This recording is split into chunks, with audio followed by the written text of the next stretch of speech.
Saudara, buntut ledakan di SMA Negeri 72 Jakarta, pemerintah akan membatasi akses game yang mengandung kekerasan seperti PUBG. Kami bahas bersama dengan Komisioner KPAI, Dia Puspitarini yang telah bergabung bersama kami di Kompas Petang. Selamat petang, Mbak Dia.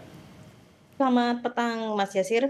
Mbak Dia, kejadian di SMA Negeri 72 menjadi sorotan kita semua, tidak terkecuali pemerintah. Ini dari istana juga akhirnya sudah menyatakan bahwa akan membatasi game-game yang mengandung kekerasan seperti PUBG. Menurut Anda, apakah langkah ini betul-betul akan bisa mencegah kejadian ini terulang kembali?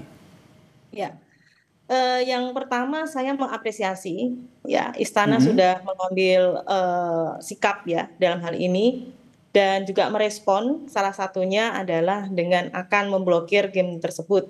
Sebenarnya kalau kami boleh meminta, tidak hanya game itu saja, karena KPAI sudah mengkaji beberapa hal terkait beberapa game online yang itu sangat mempengaruhi anak-anak kita. Tidak hanya anak-anak yang mereka terus bisa ini ya apa main tembak-tembakan mungkin ya, tetapi lebih dari itu unsur kekerasan dalam game online yang pernah kami sampaikan pada Kominfo kala itu dan sekarang Komdis itu banyak, Mas. Berarti Bahkan KPAI sendiri, Mbak Dia, maaf ya, saya potong, sebagai ya, penegasan begitu, berarti KPAI sendiri sebenarnya sudah ada kajian yang menyimpulkan bahwa game-game yang mengandung kekerasan, game-game yang mengandung kekerasan tersebut berdampak buruk ya terhadap anak ya? ya, ya.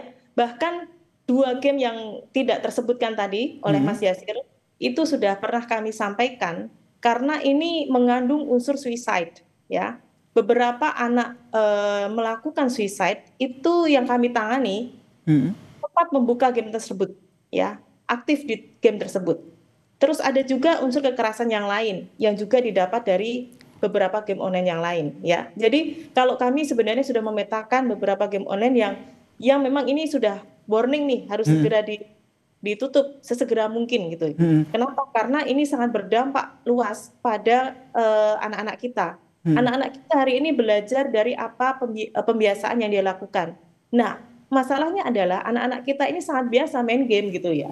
Jadi jadi kalau misalnya kemudian mereka belajar dari game dan akhirnya dilakukan di kehidupan yang nyata, ya nyatanya sekarang terjadi kan gitu. Kajian dari KPI dampaknya seluas apa, separah apa, sehingga KPI sendiri juga sebenarnya jauh-jauh sebelum kejadian ini sudah menyuarakan untuk membatasi anak-anak untuk bermain game-game yang mengandung kekerasan. Yang pertama adalah unsur kekerasan itu sendiri, Mas.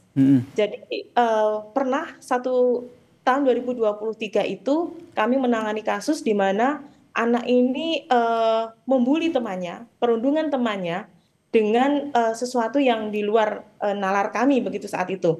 Nah, ternyata mereka terinspirasi dari salah satu game, ya. Kemudian kami juga pernah mendapati kasus di mana anak-anak ini secara bergerombol juga melakukan perundungan pada temannya. Ternyata mereka juga terinspirasi dari satu game.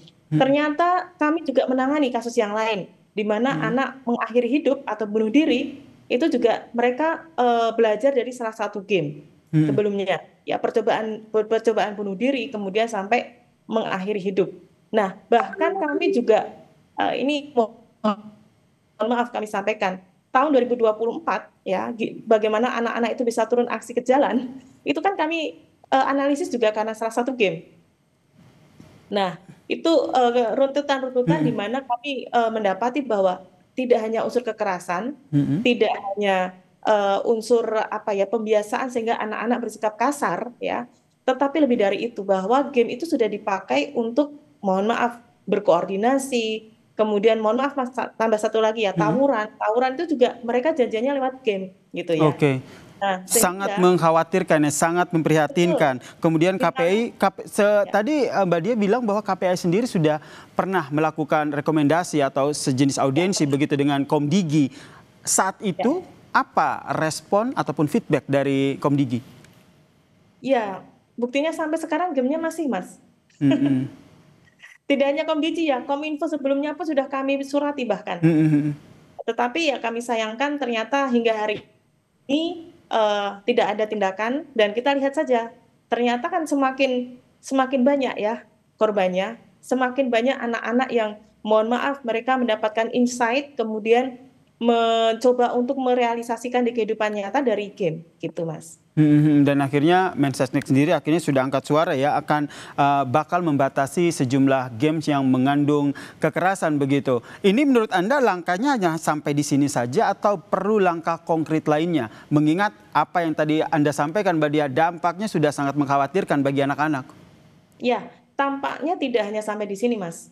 Ini harus ada sustainability, keberlanjutan. Mohon maaf, oke kita memblokir, katakanlah sudah kita blokir ya beberapa beberapa situs, tetapi blokir saja tidak cukup. Kita harus memberikan literasi kepada anak-anak kita, orang tua untuk lebih aware apa mana yang memang baik untuk media sosial anak-anak kita. Nah sebenarnya sudah ada peraturan ya, peraturan pemerintah tentang penggunaan media sosial ya kan. Terus pembatasan usia itu sebenarnya sudah ada. Hanya saja sampai hari ini itu implementasinya masih kurang Mas. Jangankan implementasi ya, sosialisasinya juga masih kurang. Sehingga saya masih mendapati nih beberapa anak-anak kita ya yang ternyata juga masih saja melakukan kekerasan. Ternyata ketika kami tanya dari mana nak mendapatkan ini informasi ini, wah saya sudah biasa main game. Oh oke deh. Ya akhirnya kan kejadian yang tidak kita nyana-nyana terjadi juga gitu ya Mas. Oke, harapannya ini Mensesnek yang sudah angkat bicara ini tidak hanya jadi wacana ya, tapi tetap terrealisasi. Kita ke kasus yang tengah terjadi. Ini KPAI sendiri juga melakukan pendampingan terhadap korban ledakan hingga saat ini juga masih dirawat. Bagaimana pendampingan yang dilakukan KPAI terhadap korban ledakan ini? Ya, setelah kemarin kami turun hampir tiap hari Mas ya, dan hari ini juga beberapa teman-teman KPAI juga turun di sekolah dan di rumah sakit juga. Kami memastikan hari ini kami memastikan proses belajar mengajar. Kami pantau Mas, hari ini anak-anak semua mendapatkan pendampingan dari HIMSI ya secara online. Kemudian hari ini dokter-dokter psikolog kepolisian itu sudah mulai turun ke rumah sakit ya menemui anak-anak yang masih dirawat. Kemudian per hari ini juga kami sudah cek UPTD PPA dengan tim psikolog dan juga tim psikolog dari Puskesmas sudah turun ke rumah-rumah di mana anak-anak sedang dirawat jalan. Baik. Jadi kalau kami melihat hari ini sudah mulai berjalan, dan kalau tadi disampaikan guru-guru ke sekolah karena memang ada guru-guru pendampingan untuk guru ya, pendampingan trauma untuk guru terutama 17 guru, kemudian 35 guru yang lainnya, mohon maaf, 25 guru yang lainnya itu juga mendapatkan pendampingan, tetapi berbeda dengan 17 guru yang terdampak.